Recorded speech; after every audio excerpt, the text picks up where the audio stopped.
Hoş geldin. Bugün masamızda Netflix'in o çok konuştuğumuz, hani bir yandan sevip bir yandan da sinir olduğumuz dizisi var.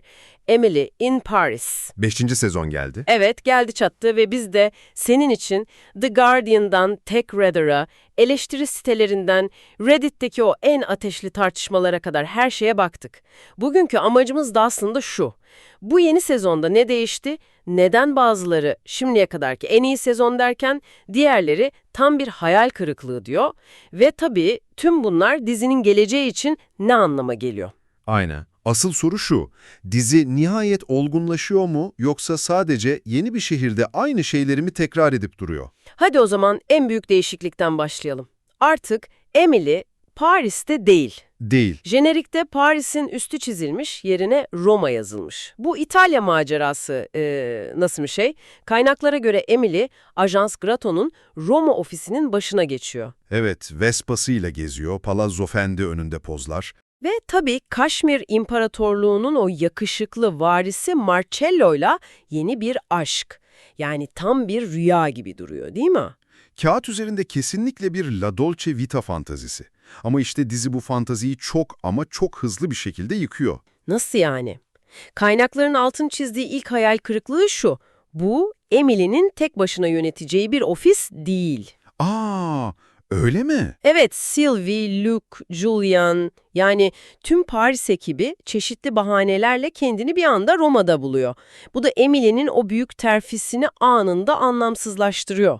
Yani o beklenen yeni başlangıç aslında sadece Paris ofisini bir İtalya şubesine dönüşüyor. Tam olarak bu. Hatta bir eleştirmen AV Club'daki diyor ki, dizi bir kez daha çok tanıdık bir kaynaktan besleniyor. Yani yine aynı döngü, Emily yabancı bir şehirde yine otorite figürleriyle boğuşuyor. Aynen. Nereye gidersen git, sorunların da seninle gelir teması gibi bir şey. Ama eleştirmenlerin çoğu, özellikle Tek Radar gibi yayınlar, bunu cehennemden bir İtalya tatili ve boşa harcanmış dev bir fırsat olarak görmüş. Yani romanın o bütün potansiyeli. Sadece bir arka plan olarak kalmış. Hikaye ilerlemiyor, sadece mekan değişiyor. Bir de bu macera sezonun yarısından bile az sürüyor.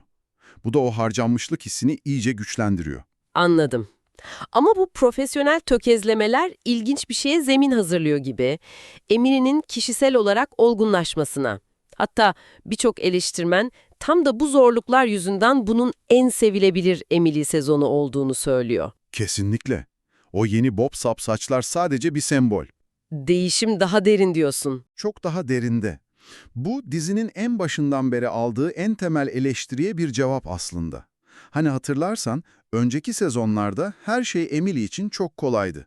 Bir sorun olur, Emily sihirli bir fikirle gelir ve günü kurtarırdı. Evet, hep bir çözümü vardı. İşte bu sezon hem kişisel hem de profesyonel olarak duvara tosluyor. Kaynaklarda buna çok net bir örnek var. Antoine'la yaptığı bir Zoom toplantısı. Hani o ezber bozan fikrini sunuyor ve anında reddediliyor. Evet ve eski Emily olsa buna bozulur, gizlice başka bir plan yapardı. Ama yeni Emily sadece susup dinliyor. Ona diyor ki, her zaman bir cevabın olmak zorunda olmadığını öğrenmelisin. Bu cümle Emily'nin bütün sezonki yolculuğunun mottosu oluyor. Yani o Amerikalı her şeyi çözerim kimliğinden sıyrılıyor. Aynen, Screen Rant'a göre ilk defa Emily'nin savunmasız ve kusurlu bir yönünü görüyoruz. Burada durmak istiyorum çünkü kaynakları okurken beni en çok etkileyen nokta bu. Emily bu sezon o her şeyi başarma takıntısının nedenini itiraf ediyor. Evet, o sahne çok önemli. Bunun koşullu sevgiyle büyümüş olmasından kaynaklandığını söylüyor. Yani sevilebilmek için sürekli bir şeyler başarması gerektiği hissi. Bu sence de önceki sezonlardaki o bazen sinir bozucu tavrına bambaşka, daha trajik bir anlam katmıyor mu? Kesinlikle katıyor. 4 sezondur sığ bulduğumuz bir karaktere bir anda derinlik katıyor. Artık onun o müdahaleci tavrını sinir bozucu bir özellik olarak değil de derin bir güvensizliğin sonucu olarak okumaya başlıyoruz. Ve bu yeni farkındalık sezon sonundaki en büyük kararını da etkiliyor. Marcelo'dan ayrılması. Evet, eski Emily için bu bir başarısızlık olurdu. Ama şimdi değil, Tam tersi bir zafer mi? kesinlikle bir zafer. Bu, Emily'nin bir ilişki uğruna Paris'te tırnaklarıyla kazıyarak kurduğu o hayatı feda etmeyi reddetmesi demek. Marcello'nun dünyası hazır, lüks, İtalya'da. Ama o Marcello'nun dünyası. Emily ise kendi dünyasını seçiyor. Aynen öyle. Kendi yolunu seçmesi karakter için devrim gibi bir adım. Peki Emily bu kadar olgunlaşırken dizideki diğer ilişkiler ne durumda? Çünkü kaynaklara bakınca işlerin daha da karmaşıklaştığını görüyorum. Özellikle Reddit'te Mindy ve Alfie konusunda resmen bir isyan var. İsyan kelimesi hafif kalır. Hayranlar bu eşleşmeden nefret ediyor.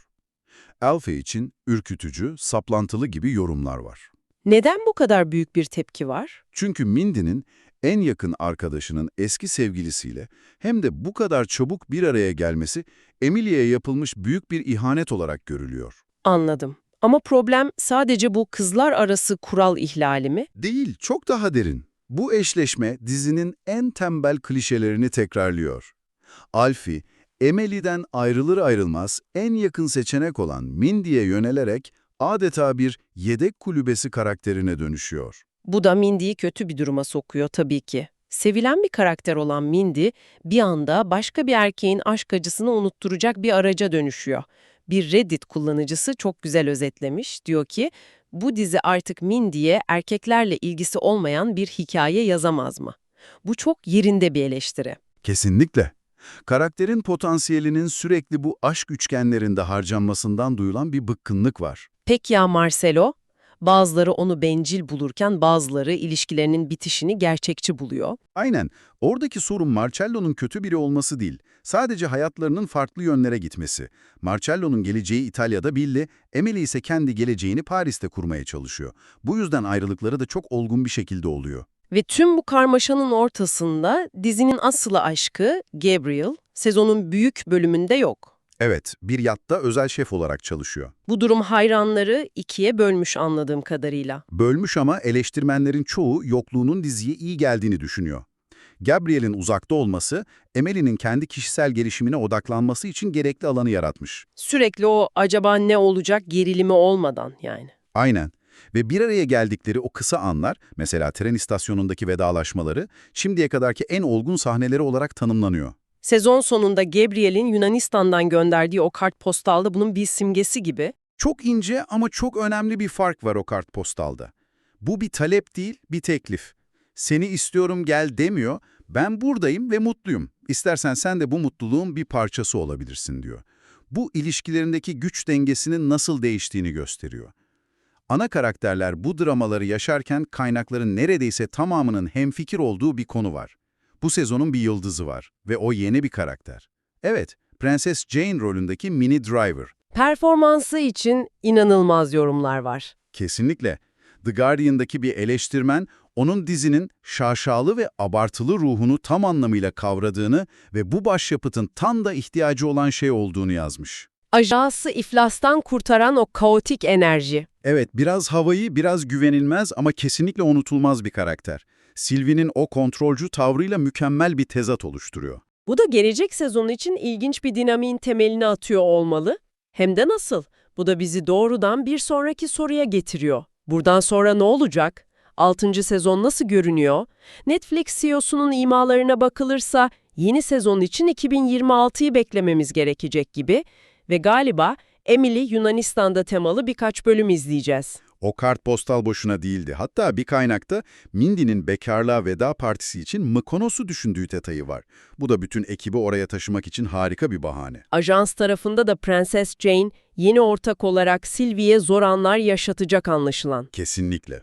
Ve tabii ki merkezdeki soru yine ve yeniden Emily ve Gabriel olacak. Sezon finalinde Sylvie'nin gizlice Gabriel'e Emily artık bekar diye mesaj atmasıyla o fitil yeniden ateşlendi. Yani zemin o nihai ilişkiye odaklanmak için temizlenmiş gibi. Eleştirmenler de tam olarak bunu söylüyor. 5. sezon birçok yan hikayeyi sonuca bağlayarak bir nevi final hazırlığı yapıyor. Peki, tüm bunları bir araya getirdiğimizde ne görüyoruz?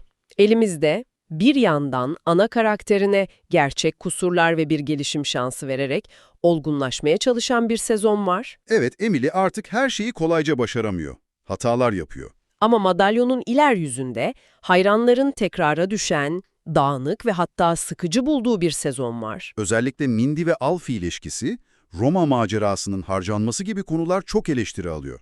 Yani dizi tam bir yol ayrımında. Artık basit bir Amerikalı kız hikayesinden daha karmaşık bir şeye evrilmeye çalışıyor. Yani artık soru Emily Paris'te başarılı olabilir mi değil? Değil.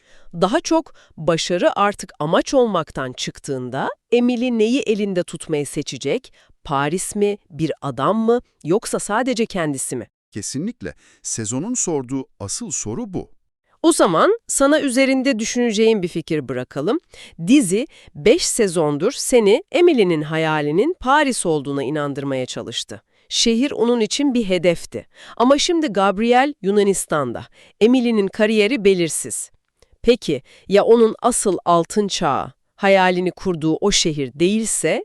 Ya asıl varış noktası, kendini tanımlamak için bir erkeğe ya da bir pazarlama kampanyasına ihtiyaç duymadan sadece kendisi olmanın yeterli olduğunu anladığı o an ise.